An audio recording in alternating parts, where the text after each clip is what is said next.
ఆత్మహత్య ఆలోచనలు. నేను మొన్న గూడా ఒక కుటుంబాన్ని చూసాం.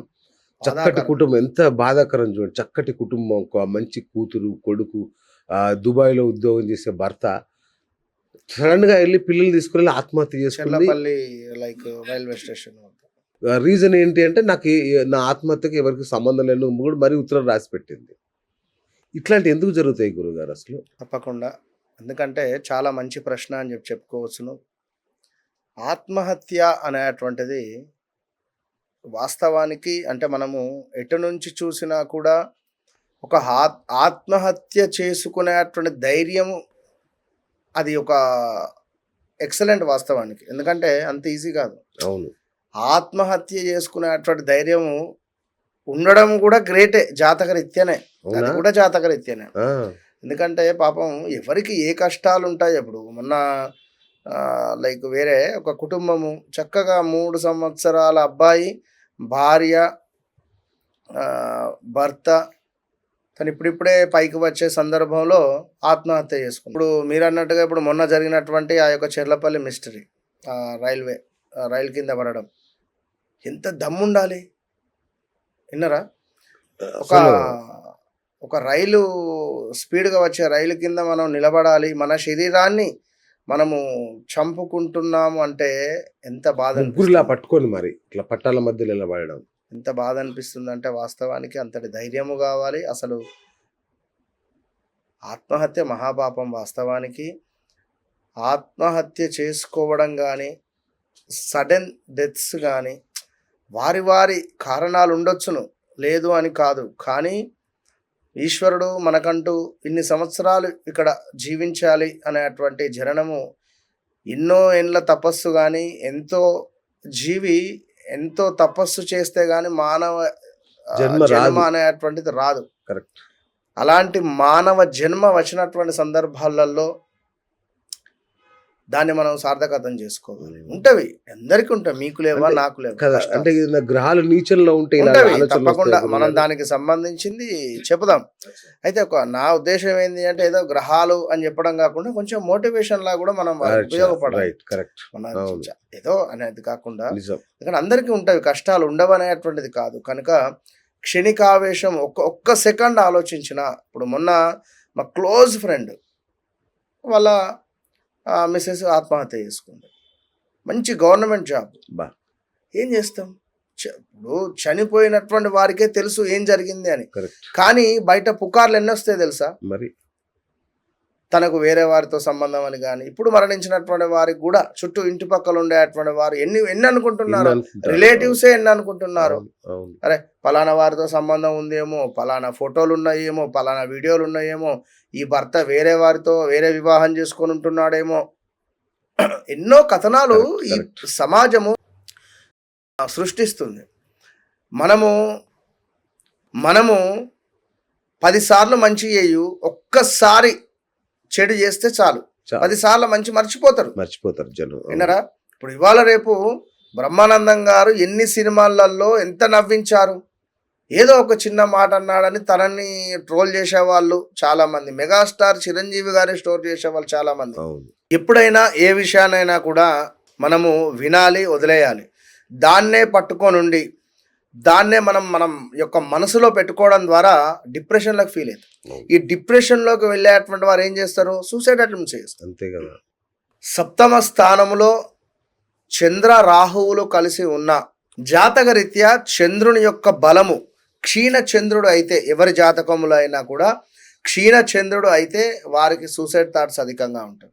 అదేవిధంగా చంద్రుడు రాహుతో కానీ కేతువుతో కానీ కలిసి ఉన్న సందర్భాలలో జాతకరీత్యా సూసైడ్ అటెంప్ట్స్ దాకా వెళ్ళేటువంటి పరిస్థితి ఉంటుంది.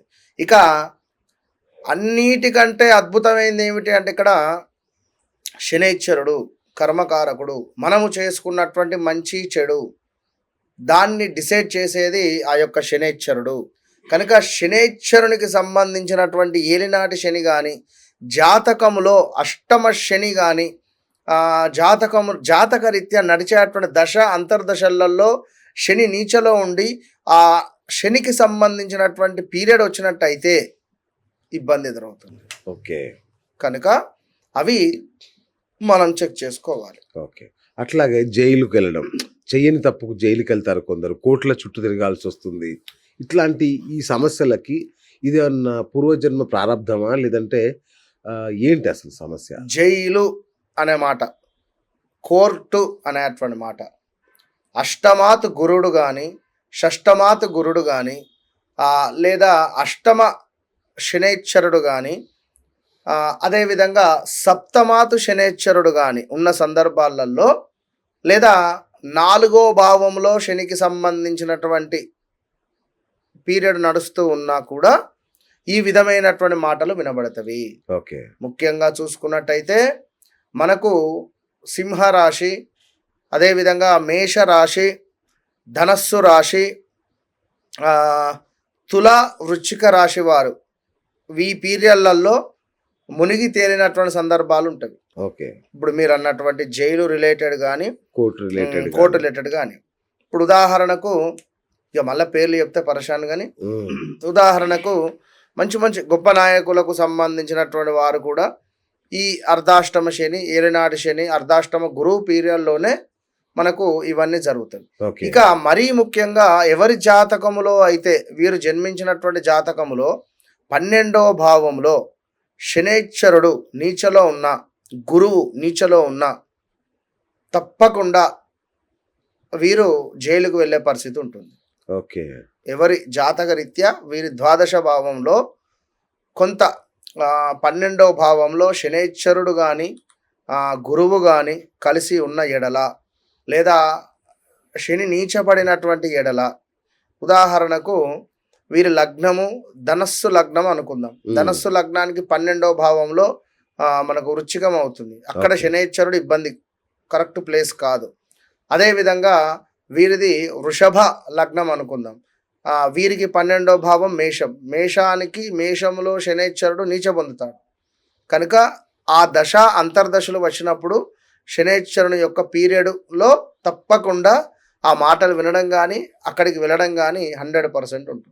ఇక ఉద్యోగం విషయంలో కూడా ఇక్కడ మరొక మాట, దీన్ని నేను వీడికి అర్థమయ్యే విధంగా కూడా చెప్తాను. ఇప్పుడు ఉదాహరణకు నా అక్షరంతో ఉండేటువంటి పేర్లు, రా అక్షరంతో ఉండేటువంటి పేర్లు, నా అక్షరము, రా అక్షరము, అదే విధంగా చ అక్షరము.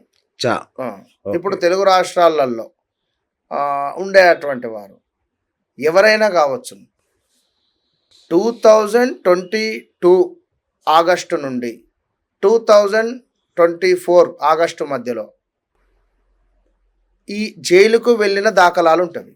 నేను పేర్లు చెప్పను. చ అక్షరము, అదేవిధంగా రా అక్షరము, నా అక్షరము, ఈ పేర్లతో 2 తెలుగు రాష్ట్రాలలో వెళ్ళి వచ్చిన వారు ఉన్నారు. ఓకే.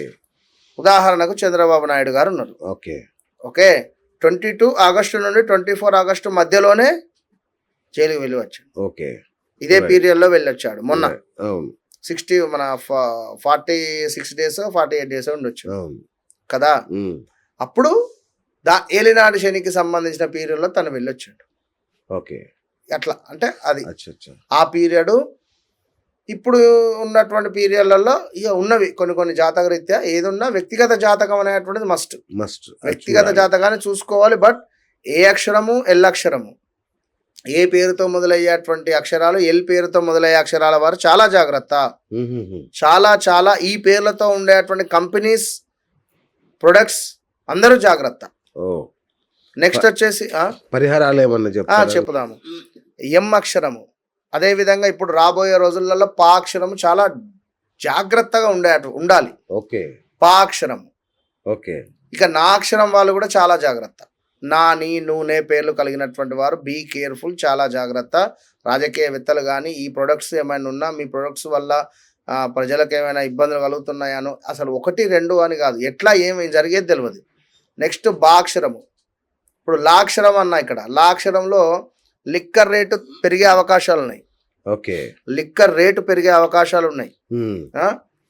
మనకు ఈ పొగాకు రిలేటెడ్, పా అక్షరంలో పొగాకు రిలేటెడ్, అదేవిధంగా ఇవి పెరిగే అవకాశాలు ఉన్నాయి. వీటికి లిక్కర్ రేటు పెరగడము, మన యొక్క పొగాకు రేటు పెరగడాలు, ఇవి రేట్లు పెరగడాలు ఉన్నవి.